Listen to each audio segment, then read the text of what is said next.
ఈ రోజుల్లో మనకు మన గ్రామంలో అనేక రకాలైన విష పదార్థాలు మనిషిని కలుషితం చేస్తానికి అనేక రకాలుగా డ్రగ్స్ దొరుకుతున్నాయి. కాబట్టి వాటి మీద మన తల్లిదండ్రులకు మీరు అవగాహన చెప్పడానికి మనకు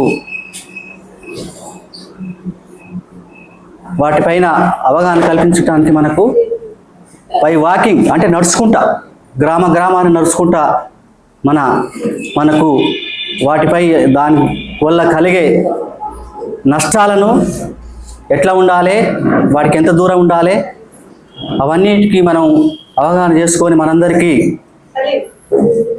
మన తల్లిదండ్రులకు మన చుట్టుపక్కల వాళ్ళకు అందరికీ కూడా మనం వాటి వల్ల కలిగే నష్టాలను తెలియపరచడానికి మనకు అవగాహన చేయడానికి మనకు ఈ పేరు శ్యామ్ కుమారు ఇప్పుడు వాటి గురించి వివరిస్తారు. ఫస్ట్ ఆఫ్ ఆల్ వచ్చిన నువ్వు కింద వచ్చిందా పైకి వచ్చిందా ఇక్కడ పైకి రా.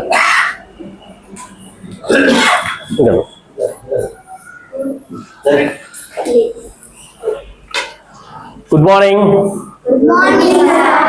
నా వాయిస్ ఎంత గట్టి వచ్చింది, ఎంత సింపుల్గా వస్తుంది, గట్టి చెప్పాలి. That's great. నా పేరు శ్యామ్ కుమార్. మాది వచ్చేసరికి HRC right to information trust NGO. ఇది 2022లో స్టార్ట్ అయింది. మా NGO special working on the childrens మీద మేము వర్క్ చేస్తాం. ఇప్పటివరకు 26 మెంబర్స్ చిల్డ్రన్స్కి హార్ట్ ఆపరేషను. నెక్స్ట్ మీలాంటి గవర్నమెంట్ స్కూల్ పిల్లలకి 15,000 మంది పిల్లలకి ప్లేట్స్ గ్లాసెస్ ఇచ్చాము. 10,000 మంది పిల్లలకి నోట్బుక్స్ స్టేషనరీ ఐటమ్స్ ఇచ్చాము. ప్లస్ 150 మంది చైల్డ్ లేబర్ వాళ్ళని రెస్క్యూ చేశాం. అవి కాక happy meals, late meals, next 10 rupees meals అని భోజన కార్యక్రమాలు కూడా చేశాం. లేట్ మీల్స్ వచ్చేసరికి ఏంటంటే రాత్రి 11 తర్వాత మన చేతిలో పైసలు ఉన్నా భోజనం దొరకని సమయం ఉంటుంది. అలాంటి సందర్భంలో తిండి లేక బాధపడేటోళ్ళకి రాత్రి 11 తర్వాత వెళ్ళి అన్నదానం చేసేవాళ్ళు. అయితే ఇవన్నీ కార్యక్రమాలు ఒక భాగం అయితే ఈసారి ఇయర్ ఒక చేంజ్ ఖచ్చితంగా మన సొసైటీలో రావాలన్న ఉద్దేశంతో మనం చేసిన కార్యక్రమం ఏంటంటే స్టార్ట్ చేసిన కార్యక్రమం పేరు నిషా ముక్త్ భారత్ మూవ్మెంట్ అనే కార్యక్రమం తీసుకున్నాం. ఇది ఏంటంటే మత్తు పదార్థాలని దూరం చేయడం.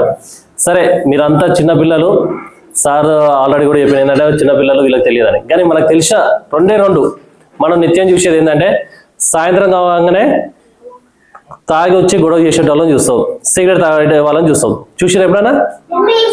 చూసావా? చూసినప్పుడు వాళ్ళు సిగరెట్ తాగుతారా మందు తాగుతారా?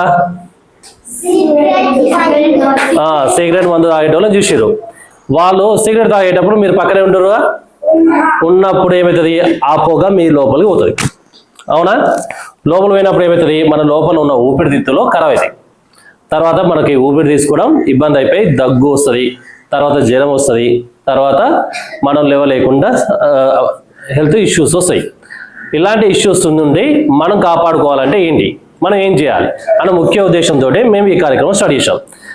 అయితే ఈ సిగరెట్ తాగే వాళ్ళు, మందు తాగేటోళ్ళు ఏం చేస్తారు, చిన్న పోయి షాప్లో ఒక సిగరెట్ తీసుకురా నీకు రూపాయి ఇస్తా లేదా చాక్లెట్ ఇస్తా అంటారు. ఎవరైనా అన్నారా మీతోటి? ఎవరైనా అంటే అన్నారా? ఎవరైనా అలాంటిది అన్నారనుకో, అన్నా నేను తీసుకురాను, అది బ్యాడ్ హ్యాబిట్. అది గుడ్ హ్యాబిటా బ్యాడ్ హ్యాబిటా? That's good. బ్యాడ్ హ్యాబిట్ ఎందుకు, మన హెల్త్ని చేస్తుంది, హెల్త్ని ఖరాబ్ చేస్తుంది కాబట్టి అది బ్యాడ్ హ్యాబిట్. అలానే మన డాడీ కానీ లేదా మన చుట్టాలు కానీ ఎవరైనా ఆల్కహాల్ తీసుకుంటారు కదా, మందు తీసుకుంటారు కదా, గ్లాస్ తీసుకురా, నీళ్ళు తీసుకురా అని చెప్తుంటారు కదా, అలా ఎవరైనా చెప్పినప్పుడు కూడా మనం తీసుకురావద్దు. ఎందుకు? That's a bad habit. కాబట్టి ఆ బ్యాడ్ హ్యాబిట్ ఏవైతున్నాయో అవి మనము ఎంకరేజ్ చేయొద్దు. ఎవరైనా మనకు చెప్పినట్టయితే క్లియర్ కట్ వాళ్ళు చెప్పండి, నేను చెయ్యను, ఎందుకంటే ఆమె గుడ్ పర్సన్, నేను మంచి అబ్బాయిని, నేను మంచి అబ్బాయిని, మంచి అమ్మాయిని. మంచివాళ్ళైనా కదా, మంచి వాళ్ళే కదా. మంచి వాళ్ళు అన్నప్పుడు బ్యాడ్ హ్యాబిట్స్ మనకు కావాలా వద్దా? వద్దన్నప్పుడు మనం వద్దనే చెప్పాలి, అలా చెప్పాలి. ప్లస్ మన ఇంట్లో ఎవరైనా సిగరెట్ తాగినా మందు తాగినా, ఇప్పుడు మన పేరెంట్స్ ఎవరన్నా పేరెంట్స్ మందు కానీ సిగరెట్ కానీ తాగిరనుకో ఏమవుతుంది, వాళ్ళ హెల్త్ ఖరాబ్ అవుతుంది. కొద్ది రోజుల తర్వాత వాళ్ళు చనిపోతారు. ఇప్పుడు మా ఇంట్లో ఎవరన్నా మా ఫాదరు మా బ్రదరు తాగిన అనుకుందాం, తాగినప్పుడు మా బ్రదర్ అంటే నాకు ఇష్టమే కదా, మీ పేరెంట్స్ అంటే మీకు కూడా ఇష్టమే కదా. ఇప్పుడు మా బ్రదర్ మందు తాగిండు, సిగరెట్ తాగిండు, కొన్ని రోజులు అయినాక ఊపిరితిత్తులు ఖరాబ్ అయిపోయినాయి, ఖరాబ్ అయినాక చనిపోయాను అనుకో, నాకు బాధ అవుతుందా కాదా? అవుతుంది. తను ఆరోగ్యంగా ఉండాలంటే నేనేం చేయాలి? ఫస్ట్ అతన్ని సిగరెట్ మందు బంద్ చేయాలి, అంతే కదా? అదే విధంగా మీ ఇంట్లో ఎవరన్నా తాగేటోళ్ళు ఉంటే వాళ్ళతోటి బంద్ చేయండి. ఒకవేళ మన డాడీ కానీ అన్న కానీ ఉన్నాడుకో, డాడీ లేదా అన్న మీరు ఈ విధంగా తీసుకుంటే మీరు మాతోడు ఉండరు, రేపన్నాడు మేము ఒంటరి అయిపోతాం, కాబట్టి మీరు తీసుకోవద్దు, మమ్మల్ని చేయమని చెప్పొద్దు అని చెప్పి వాళ్ళకి క్లియర్ కట్గా చెప్పాలి. చెప్తారా? ఖచ్చితంగా చెప్తారా? సరే, మనం ఒక ప్రతిజ్ఞ చేసుకుందామా? ప్రతిజ్ఞ అంటే ఏంటిది? ప్రామిస్. ప్రామిస్ ఏమని చేద్దాం? స్టాండ్ అప్, పెట్టండి చేద్దా.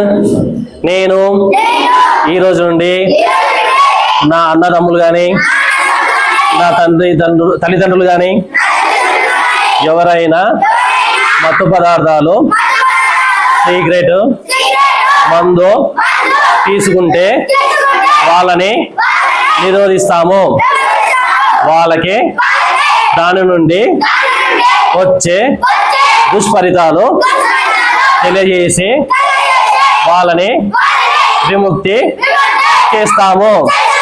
జై Hind. Good, thank you so much. And ఈ అవకాశం ఇచ్చిన మన ప్రిన్సిపల్ గారికి, మన స్టాఫ్కి అందరికీ స్పెషల్ థ్యాంక్స్. ఏంటంటే మనం న్యూ జనరేషన్ స్టార్ట్ కాబోతుంది, మీరే రేపటి ఏంటి పౌరులు. You are going to build the nation, కాబట్టి మీరు స్టాండర్డ్గా ఉండాలి. ఒక స్టాండర్డ్ నేషన్ని మీరు తయారు చేయాలి, కాబట్టి మన దేశం కోసం మనం కదులుతాం. ఓకే, జై హింద్. Thank you sir.